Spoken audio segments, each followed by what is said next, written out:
talk about barbecue.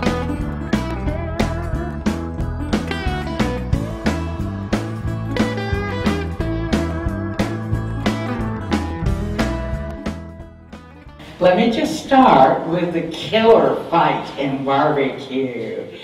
Do you believe in the tomato, the ketchup base, brown sugar, or do you believe in the straight vinegar?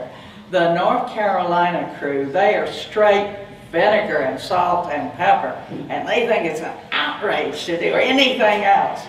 But then you've got the Georgia, Texas crew, and I mean, now there are hundreds of types of barbecues. There are all sorts of shades of this and that and the other.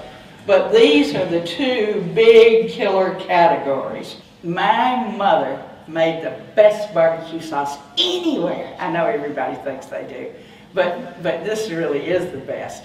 And she uses that, she'll start with several cups of ketchup and brown sugar and allspice, secret ingredient, allspice, several spices.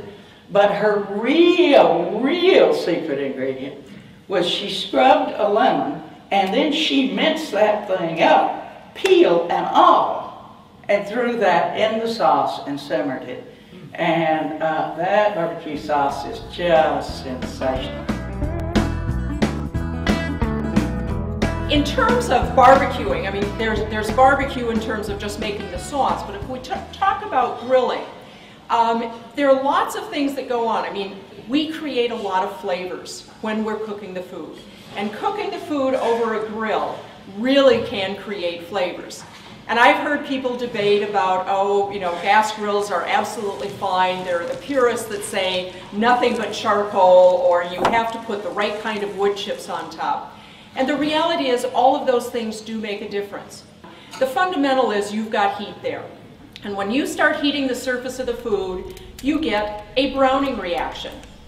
Known as the Maillard reaction, it's a reaction between amino acids and sugars. They start reacting together and you get a brown surface.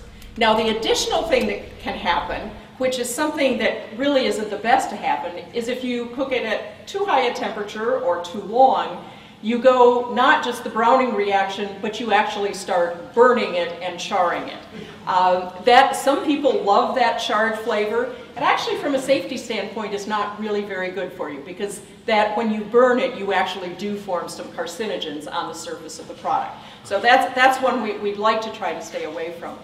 But obviously, if you're doing it over charcoal, that does impart some flavor to it, because you do have some aroma compounds coming off the charcoal.